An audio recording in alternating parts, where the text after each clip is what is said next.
Auzubillahiminash-shaytanir-rajim. Bismillahir-rahmanir-rahim. Dear students, dear viewers, अस्सलाम वालेकुम।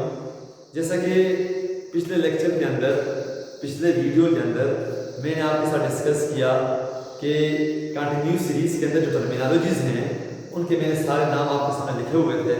फिर उसके साथ मैंने 3 टर्मिनोलॉजीज़ को, 3 टेक्निकल टर्म्स को मैंने आपके साथ शेयर किए, मतलब उनको डिफाइन किया आपके साथ। क्लास लिमिट्स और frequency and class interval detail में मैंने आपके साथ डिस्कस किया था कि क्लास लिमिट्स क्या होती हैं, फ्रीक्वेंसी क्या होती है और इसके अलावा क्लास इंटरवल क्या होता है। अब जो नेक्स्ट चीज़ आ रही है उन टेक्निकल टर्म्स के अंदर, वो है आपके पास क्लास मार्क, या इसे कहते हैं मिड पॉइंट्स। क्लास मार्क या मिड पॉइंट्स क्या होते हैं, क्लास मार्क्स या मिड पॉइंट्स क्या होते हैं। अब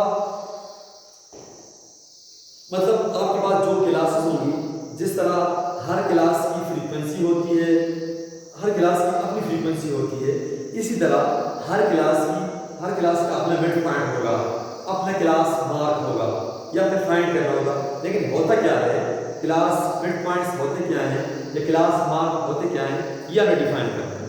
क्या होता है कि द मिड पॉइंट या class mark of a class is the value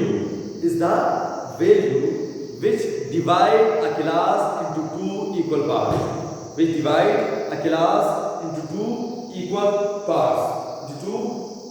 parts, क्या डिफिनेशन होगी इसकी, क्लास मार्क या मिड पॉइंट की। या इसको आप यूं भी कर सकते हैं, कह सकते हैं कि अगर आप क्लास का एवरेज लें तो जो एवरेज का आंसर आएगा वो मिड पॉइंट कहलाएगा। जो सही डिफिनेशन है मिड पॉइंट्स की या क्लास मार्क की, the mid point is the value of a class which divide a class into two equal parts, यानी कि आप क्लास को 2 इक्वल पार्ट्स में डिवाइड करता है। The mid point of a class is the value which divide a class into 2 equal parts. The midpoint of a class is the value which divide a class into 2 equal parts. Which divides a class is that the midpoint of a class is that value which divide a class into 2 equal parts, दो बराबर। अब अगला question क्या होगा कि हम class marks या mid points को किस तरह रिप्रेजेंट करते हैं। सिंपल सी बात है, आप उसको लिखिए m डॉट p या c डॉट n, मर्जी आपकी है। Mid points m dot p किसको रिप्रेजेंट करते हैं, हाँ, जो फ्रीक्वेंसी डिस्ट्रीब्यूशन टेबल के अंदर या कंटिन्यूस सीरीज के टेबल के अंदर, कंटिन्यूस फ्रीक्वेंसी डिस्ट्रीब्यूशन के टेबल के अंदर मिड पॉइंट्स को आप क्या लिखते हैं, x। क्या लिखते हैं, x किसको रिप्रेजेंट करता है, x मिड पॉइंट्स को रिप्रेजेंट करता है या क्लास मार्क्स को रिप्रेजेंट करता है। ओके, ये कंटिन्यूस सीरीज के अंदर, कंटिन्यूस फ्रीक्वेंसी डिस्ट्रीब्यूशन के अंदर x is used for mid points for class marks। क्या होते हैं क्लास मार्क्स, जो किसी भी क्लास को 2 बराबर हिस्सों में तकसीम करें, वो मिड पॉइंट्स कहलाते हैं। क्या कहलाते हैं, मिड पॉइंट। और इसको क्या लिखते हैं आप, m डॉट p या c डॉट n या x कहते हैं। क्या लिखते हैं, x। अब इसको फाइंड किस तरह करते हैं, इसको मालूम करने का तरीका क्या है। तो आप क्या करते हैं कि जो आपके पास हर क्लास के अंदर आपके पास क्या होता है, एक लोअर क्लास लिमिट होता है, एक अपर क्लास, लोअर अपर, इस तरह होता है क्लास। इधर सारी क्या होती है, लोअर, इधर सारी क्या होती है, अपर। हर क्लास के लोअर को अपर में जमा कर दें, और 2 पे डिवाइड कर दें, 2 पे डिवाइड कर दें, जो आंसर आएगा वो मिड पॉइंट होगा उस क्लास का। अब मिसाल के तौर पर आपके पास पहली क्लास है, इस क्लास का लोअर अपर आप इसमें क्या करें, जमा करें। जमा करने के बाद दो पे क्या करें, डिवाइड करें। डिवाइड करने के बाद जो आंसर आएगा वो मिड पॉइंट कहलाएगा। क्या कहलाएगा, मिड पॉइंट कहलाएगा या क्लास मार्क कहलाएगा। फॉर एग्जांपल मैं इसका फार्मूला आपके सामने लिखता हूं मिड पॉइंट का। मिड पॉइंट बराबर है लोअर क्लास लिमिट जमा upper class limit divide by 2, divide by 2। छोटी वैल्यू लोअर क्लास लिमिट जमा अपर क्लास लिमिट, इन दोनों को आपस में जमा करें, दो पे डिवाइड करें, जो भी आंसर आएगा that answer is called mid point class mark x। इसको क्या लिखेंगे, x। ये इसका फार्मूला है इसका मिड पॉइंट, इसका मिड पॉइंट का। तो हम एक एग्जांपल के जरिए इसको आपके साथ डिस्कस करते हैं ताकि आपको क्लियर हो जाए। क्या हो जाए, क्लियर हो जाए कि मिड पॉइंट क्या होता है। देखिए मैं एग्जांपल आपके साथ लिखता हूं। आपके पास क्लासेस हैं, क्या है, क्लासेस है।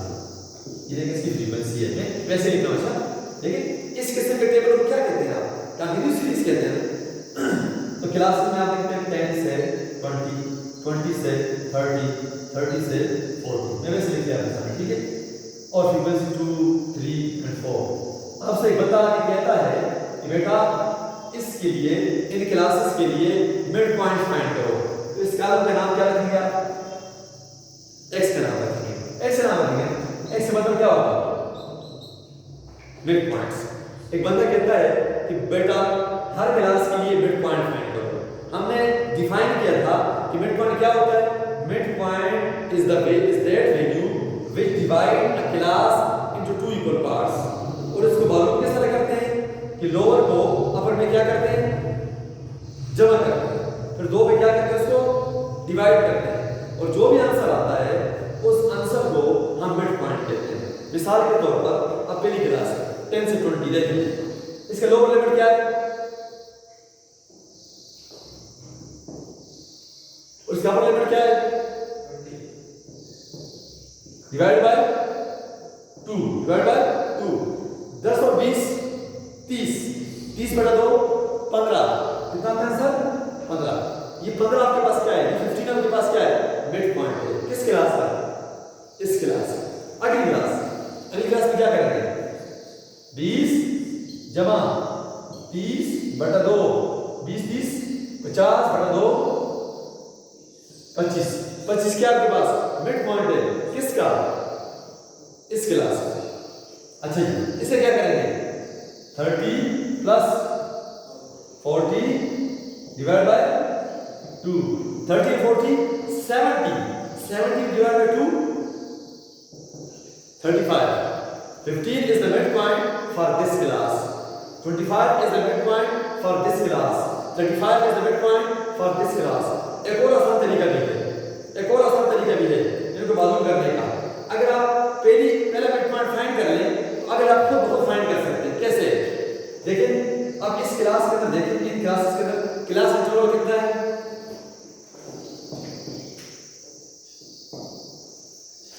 10। किस तरह 20 से 10 निकाले 10, ये 30 से 20 निकाले 10। ये मैंने पहले बता चुका हूँ, पिछले वीडियो के अंदर बता चुका हूँ। तो क्लास इंटरवल कितना है, 10 है ना, याद रखिएगा 10 10 सबके अंदर 10 है वक्फा। अब पहले मिड पॉइंट कितने निकाला आपने, 15। 15 के अंदर 10 जमा करके कितना आता है, 25 के अंदर 10 जमा करके कितना आता है, इस तरह भी आप फाइंड कर सकते हैं। लेकिन मिड पॉइंट को फाइंड करने का तरीका ये है कि लोअर लिमिट को अपर लिमिट में जमा करो और दो में डिवाइड करने के बाद जो आंसर आएगा that answer is called mid point. जिस तरह इस एग्जांपल के अंदर आपने किया कि लोअर को अपर में जमा किया, 10 और 20 30, 30 को दो पे डिवाइड करने के बाद क्या आता है 15, फिर 20 जमा 30 कितना आता है 50, 50 बटा 2 25। ये कैलकुलेटर आपने लिए होंगे, स्टैटिस्टिक कैलकुलेटर के बगैर नहीं होता, तो कैलकुलेटर पर लिख लेंगे आप 10 प्लस 20 बराबर है, आंसर आ जाएगा। फिर उस आंसर को 2 पर क्या करेंगे, तकसीम करेंगे। तकसीम करने के बाद आपके पास क्या आएगा 15 आएगा। फिर कैलकुलेटर में लिखेंगे 20 + 30 बराबर है, फिर 2 में डिवाइड करेंगे तो 25 आएगा। These are called midpoints. These are called midpoints. These are called midpoints. These are called midpoints. ये क्लास मार्क और इसको किससे रिप्रेजेंट करते हैं? x के साथ रिप्रेजेंट करते हैं। x के साथ रिप्रेजेंट करते हैं आप। इनको आप किससे रिप्रेजेंट करते हैं? x के साथ रिप्रेजेंट करते हैं। जो अगली चीज है वो है कॉम्युलेटिव फ्रीक्वेंसीज। क्या है? कॉम्युलेटिव फ्रीक्वेंसीज क्या होती हैं? बस लास्ट है, हम इसको डिस्कस करके हम इस वीडियो को खत्म करते हैं, ठीक है? तो कॉम्युलेटिव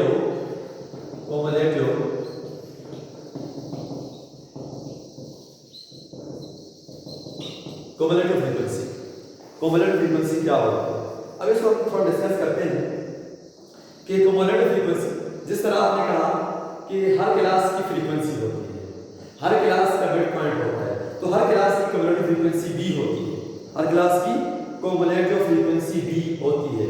आपको जिस तरह से आपको बताया था कि जिस तरह आप मॉडलिंग करते हैं, मॉडलिंग तो पिक्चर्स आप निकालते हैं ताकि हर तरफ से पता चले कि ये जो ब्रांड पहने हुए है, ये जो कपड़े पहने हुए हैं, ये अच्छे लगे लोगों को, इसकी एडवर्टाइजमेंट अच्छी हो।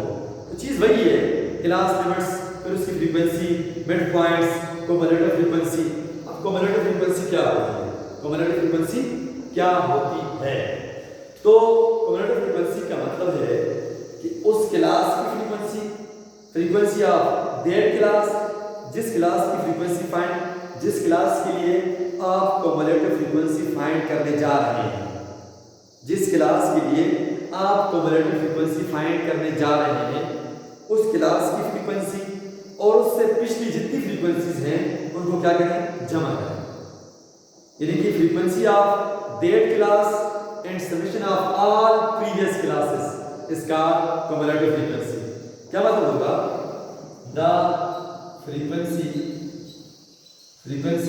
Of that class and all previous classes, यानी कि उस क्लास की फ्रीक्वेंसी और उससे पिछले जितनी भी हैं, उससे पिछले जितनी फ्रीक्वेंसीज हैं पिछली, उन सबको क्या करें? जमा करें। जमा करने के बाद जो बनता है वो कॉम्युलेटिव फ्रीक्वेंसी हो जाएगा। क्या हो गया? Cumulative frequency. तो आप क्या लिख सकते हैं कि cumulative frequency of a class is the summation of, इसको किस तरह डिफाइन करेंगे? The cumulative frequency of a class is the summation of all classes end of that class, यानी कि उस क्लास की फ्रीक्वेंसी और उससे पिछली जितनी फ्रीक्वेंसीज हैं उनको क्या करें? आपस में जमा करें।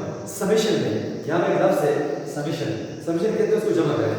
The cumulative frequency of a class is the summation of all frequencies up to the frequency of that class, यानी कि जिस क्लास की फ्रीक्वेंसी आप फाइंड करने जा रहे हैं उस क्लास की फ्रीक्वेंसी और उससे पिछली जितनी फ्रीक्वेंसीज हैं उनको आपस में क्या करें? जमा करें। जमा करने के बाद आपके पास जो बनता है वो कॉम्युलेटिव फ्रीक्वेंसी होगा। क्या होगा? कॉम्युलेटिव फ्रीक्वेंसी होगा। अच्छा जी, अगर आपसे कोई पूछे कि कॉम्युलेटिव फ्रीक्वेंसी को आप किससे रिप्रेजेंट करते हैं तो आप क्या कहेंगे? C dot F। C dot F का मतलब क्या है? Cumulative frequency. क्या है? कॉम्युलेटिव फ्रीक्वेंसी, इसका मतलब है। अब इसको फाइंड किस तरह करते हैं? इसको फाइंड किस तरह करते हैं आप? ये देखिए जरा, थोड़ा सा देखिए, क्लासेस 10 से 20, 20 से 30, 30 से 40, इसकी फ्रीक्वेंसी कितनी है? 4, 5, 6। एक बंदा है आपसे कहता है कि बेटा बताओ ये क्लासेस हैं, ये इसकी फ्रीक्वेंसी है, इसके लिए कॉम्युलेटिव फ्रीक्वेंसी फाइंड करो। कॉम्युलेटिव फ्रीक्वेंसी बताओ क्या है? यहाँ पे एक कॉलम बनाएंगे, उस कॉलम में नाम क्या रखेंगे? C dot F। अब आपको पता है डिफिनीशन के मुताबिक आपको पता है कि कॉम्युलेटिव फ्रीक्वेंसी क्या होती है, उसको यूज करके आप फाइंड कर सकते हैं। इसको मैं समझा रहा हूं आपको। अब देखिए, मैंने कहा था कि किसी भी क्लास की कॉम्युलेटिव फ्रीक्वेंसी किस तरह फाइंड करते हैं? उस क्लास की फ्रीक्वेंसी और उससे पिछली जितनी भी है उनको जमा करो आपस में, जो आंसर आएगा वो कॉम्युलेटिव फ्रीक्वेंसी कहलाएगा। उस क्लास की फ्रीक्वेंसी, अब मिसाल के तौर पर आप इसकी फाइंड कर लें, तो इस क्लास की फ्रीक्वेंसी और उससे पिछली जितनी फ्रीक्वेंसीज हैं उनको आपस में क्या करें? जमा करें, तो जो आंसर आएगा वो कॉम्युलेटिव फ्रीक्वेंसी होगा। फॉर एग्जाम्पल हम कहते हैं पहली क्लास है हमारे पास 10 से 20, इसकी फ्रीक्वेंसी कितनी है 4, तो इसके लिए कम्युलेटिव फ्रीक्वेंसी फाइंड करनी है, तो कितनी आएगी? इस क्लास की फ्रीक्वेंसी कितनी है 4 और उससे पिछली कितनी है 4 प्लस कितनी हो जाएगी 4, तो 4 is the cumulative frequency for this class. Okay, clear हो गया। अब अगली क्लास, इस क्लास की फ्रीक्वेंसी कितनी है और उससे पिछली कितनी है, कितनी हो गई 9 is the cumulative frequency for this class. Okay, now इस क्लास में आ जाओ, इस क्लास की फ्रीक्वेंसी कितनी है 6, इससे पिछली कितनी है, कितनी हो गई है 15 is the cumulative frequency of this class. तो डिफिनीशन के मुताबिक, तारीफ के मुताबिक कम्युलेटिव फ्रीक्वेंसी क्या होती है, उस क्लास की फ्रीक्वेंसी और उससे पिछले जितनी भी है उन सबको क्या करेंगे, आपस में जमा करेंगे। जमा करने के बाद आपके पास क्या बनता है, कम्युलेटिव फ्रीक्वेंसी बनता है। ओके, यहां तक क्लियर हो गया कम्युलेटिव फ्रीक्वेंसी क्या होती है। तो डियर व्यूअर्स, डियर स्टूडेंट्स, अब हमने आपके सामने इस लेक्चर के अंदर, इस वीडियो के अंदर मैंने आपके साथ डिस्कस किया कि मिड पॉइंट्स क्या होते हैं या क्लास मार्क्स क्या होते हैं, उसको किस तरह रिप्रेजेंट करते हैं आप, इसी तरह कम्युलेटिव फ्रीक्वेंसी क्या होती है, उसको किस तरह फाइंड करते हैं, उसकी डिफिनीशन क्या है और उसको किस तरह रिप्रेजेंट करते हैं और इसको किस तरह फाइंड करते हैं, मैंने छोटी छोटी एग्जाम्पल के जरिए आपको बताया। लेकिन जब बहुत बड़ी एग्जाम्पल आपके सामने आएगी कि किस तरह कंस्ट्रक्ट करती है ये सारी चीज़ें, वो अलग टॉपिक है। तो इंशाअल्लाह डियर व्यूअर्स, डियर स्टूडेंट्स, तब तक के लिए मैं आपसे इजाज़त चाहूँगा। अपने अल्लाह पाक हम सबको अपने हिफ्ज़ व अमान में रखे। तो कल इंशाअल्लाह दोबारा न्यू टॉपिक के साथ इससे आगे हम बाकी टर्मिनोलॉजीज़ को हम इंशाअल्लाह डिस्कस करेंगे। तब तक के लिए मैं आपसे इजाज़त चाहूँगा। दुआ में याद रखिएगा। अल्लाह हाफ़िज़।